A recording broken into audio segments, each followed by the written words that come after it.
Ժողովուրդ օրաթերթը գրում է. Ժողովուրդ օրաթերթին հայտնի է դարձել, որ Ծաղկաձորի փոխքաղաքապետ Ոսկայն Եղիազարյանը, ով համարվում է առաջին փոխքաղաքապետը, վերջին օրերին հայտնվել է իրավապահների ուշադրության կենտրոնում։ Լուրեր կան, որ սեպտեմբերի սկզբին Կոտայքի մարզպետարանի շենքի դիմաց օրը ցերեկով փոխքաղաքապետը, նրա բանակային տարիքի որդին եւ ընկերները դաժանորեն ծեծել են Ծաղկաձորցի մի տղայի։ Նա ստացել է բավականին ծանր վնասվածքներ, հատկապես գլխի շրջանում։ Ավելի ուշ միջադեպի վայր է ժամանել ոստիկանությունը ու հարուցվել է քրեական վարույթ։ Քանի որ բռնություն գործադրող կողմը քաղաքացիական պայմանագրի ներկայացուցիչներն են, քննությունը տեղից չի շարժվում։ Ոչ դատախազությունը, ոչ քննչական կոմիտեն փութաջանություն չեն դրսևորում ԿՊԱ-ականներին բերման ենթարկելու ու պատժելու համար։ Ծաղկաձորից մեզ փոխանցեցին, որ Եղիազարյանը մշտապես բարձրանում է, թե իր հովանավորը ԿՊ խմբակցության պատգամավոր Ծաղկաձորցի Վաղարշակ Հակոբյանն է, ում աջակցությամբ էլ նա նշանակվել է բարձր պաշտոնի։ Սակայն մեզ ցավոք չհաջողվեց Հակոբյանի հետ զրուցել, պարզելու եղելությունը չկարողացանք նաև փոխքաղաքապետին գտնել, թեև գործադրեցինք բավարար ջանքեր։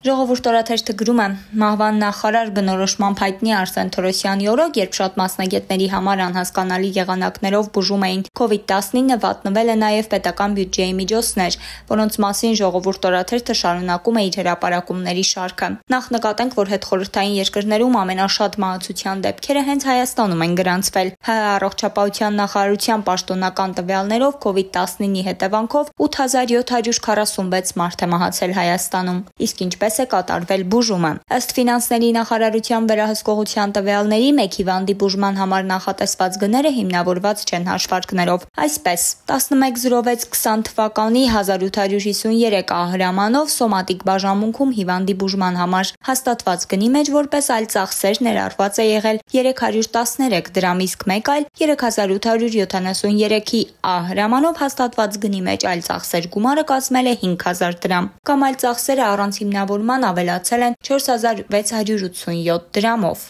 Արդյունքում 01.11.20 թվականից մինչև 31.03.21 թվականն ընկած ժամանակահատվածում այլ ծախսերի ավելացման հետևանքով սոմատիկ բաժանմունքում բուժված հիվանդների բուժման արժեքը ավելացել է 177 միլիոն 993 հազար դրամով, այսինքն մոտ կես միլիոն ԱՄՆ դոլար հավելագրել են։ Բագրատ Սրբազանի դեմ ռեպրեսիաների գործով ոչ մի քննիչ ու դատախազ պատասխանատվության չի ենթարկվել աղավաղված տեղեկությունների համար։ Այս մասին հայտնում է Փաստ-Ինֆոն։ Լրատվամիջոցը հարցումով դիմել է գլխավոր դատախազություն, պարզելու թե արդյոք Բագրատ Սրբազանի եւ մյուսների վերաբերյալ քրեական վարույթի նկատմամբ դատախազական հսկողություն իրականացնող դատախազի կամ դատախազների նկատմամբ ծառայողական քննություն նշանակվել է հանրությանն աղավաղված տեղեկատվություն, այդ թվում խիստ մոնտաժված ձայնագրություններ փոխանցելու հանրությանը մոլորեցնելու համար։ Արդյոք վերադաս դատախազը համապատասխան գրությամբ դիմել է ՔԿ-ին գործը քննող քննիչի նկատմամբ կարգապահական վարույթ հարուցելու համար։ Դատախազությունից պատասխանել են, որ կարգապահական վարույթ առկա չէ։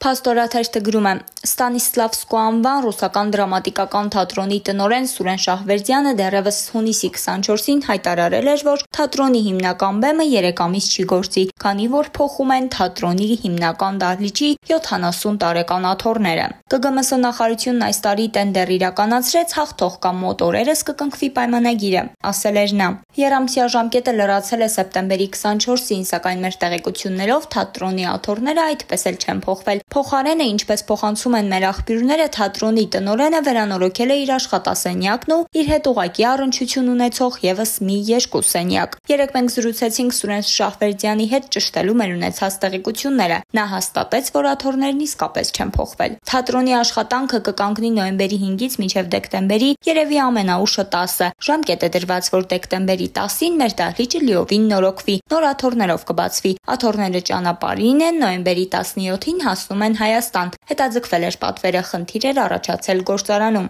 Ինչ վերաբերում էր վերանորոգումներին, Շահվերդյանն ասաց. այո, իմ փոխտնօրենի աշխատասենյակը եւ իմ ընդունարանը վերանորոգվել է, որովհետեւ ձմռանը նույնիսկ տաքացուցիչ միացնելու դեպքում այդ սենյակները չէին տաքանում։